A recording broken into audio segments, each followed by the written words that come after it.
We are at Ramme, at this site. We call it Climate Park Ramme, and this is where we are constructing our first dynamic ammonia plant.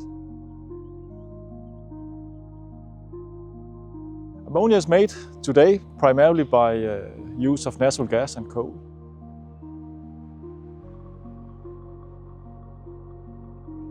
And we don't see that as sustainable in the future. So at this place, we can produce ammonia, green ammonia from green electrons, water and air.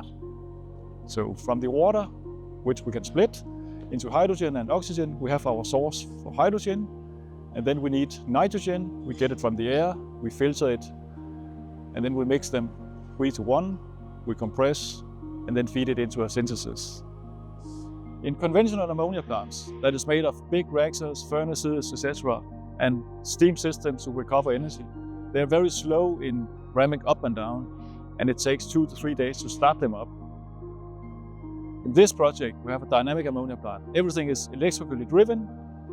We can stop and start the plants within 10-15 minutes. So at this site, we're using Nel electrolysers, and that is for many reasons. It's a well-proven technology. It's alkaline, meaning we're using potassium hydroxide in the electrolysers.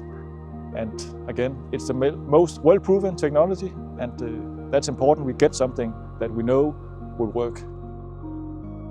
This project matters to Denmark because in Denmark we have the highest contribution from variable renewable energy. So to have this flexible consumer, we can balance the power grid. We can stop the plant, we can start it quickly. So that will allow us to get more renewable energy into our power grid. And that's also important for the world.